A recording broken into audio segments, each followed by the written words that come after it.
Pak Rizal Fadila pasca memberikan keterangan di Mabes Polri 2 hari kemarin itu pulang ke Bandung ditabrak oleh motor ya. Bahwa memang semestinya ada 4 saksi yang diperiksa tapi satu berhalangan, yakni Wakil Ketua TPUA Rizal Fadila yang memang berhalangan karena sakit usai mengalami kecelakaan. Polda Metro Jaya memeriksa 3 anggota tim pembela ulama dan aktivis yang diduga melakukan pencemaran nama baik di kasus ijazah Jokowi, yaitu Damai Hari Lubis, Kurnia, dan Rustam Effendi. Pemeriksaan dilaksanakan mulai pukul 9 pagi di Direktorat Kriminal Umum Polda Metro Jaya. Penyidik melakukan pendalaman dan mempelajari keterangan dari para saksi.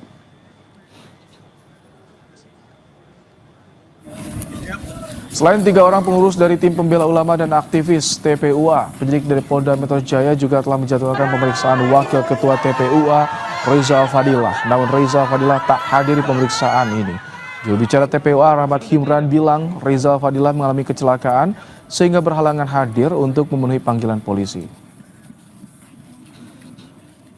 Tapi yang hadir pada hari ini memenuhi panggilan hanya 3 orang dari TPUA sendiri, yaitu Rustam Effendi, Damai Hari Lubis, dan Ibu Kurnia, dikarenakan Bapak Rizal Fadila pasca memberikan keterangan di Mabes Polri 2 hari kemarin itu pulang ke Bandung ditabrak oleh motor ya. Jadi kecelakaan, dan hari ini beliau masih dalam keadaan sakit dan tidak bisa memenuhi panggilan di Polda Metro Jaya pada siang hari ini. Berdasarkan keterangan dari Direktur Reserse Kriminal Umum Polda Metro Jaya, Kombes Wirasatya Triputra, bahwa pemeriksaan yang dilangsungkan hari ini di gedung Subdit Kamnek di Treskrimum Polda Metro Jaya terhadap 3 saksi dari tim pembela ulama dan aktivis, diantaranya Damai Hari Lubis, Kurnia Triroyani, dan Rustam Effendi. Fokusnya adalah menggali dan mendalami apa yang ketiga saksi ini ketahui terkait konstruksi kasus yang dilaporkan. Dan seperti yang sudah Anda sebutkan juga sebelumnya, bahwa memang semestinya ada 4 saksi yang diperiksa tapi satu berhalangan, yakni Wakil Ketua TPUA Rizal Fadila yang memang berhalangan karena sakit usai mengalami kecelakaan. Dan Rizal ini kalau berdasarkan dari keterangan juru bicara tim pembela ulama dan aktivis Rahmat Himran, Rizal ini memiliki video-video hasil kajian dari ahli berkaitan yang membuktikan skripsi dan lembar pengesahan skripsi Joko Widodo di UGM ini palsu dan juga ijazahnya palsu. Selain dari video yang dimiliki oleh Rizal, ketiga saksi yang sudah atau diperiksa oleh Polda Metro Jaya hari ini juga membawa bukti-bukti yang bisa membuktikan tudingan mereka atas ijazah palsu Jokowi berupa dokumen-dokumen.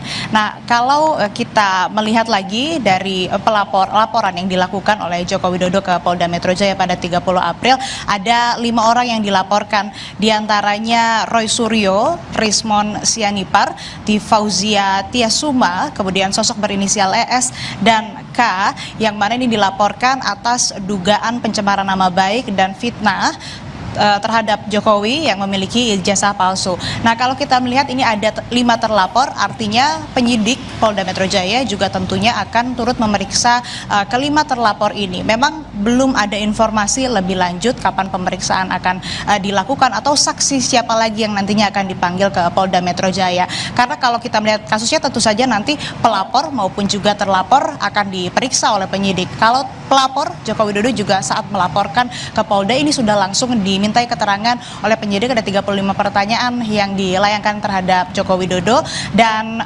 pendalaman kasus ini tentunya tidak berhenti sampai pemeriksaan pelapor, terlapor, dan juga tadi saksi yang dijadwalkan ada 4 orang yang diperiksa di Polda Metro Jaya. Pendalaman akan dilakukan dan tentu saja pengembangan apabila nantinya dari keterangan saksi ada petunjuk lain, tidak menutup kemungkinan saksi-saksi baru juga akan dipanggil.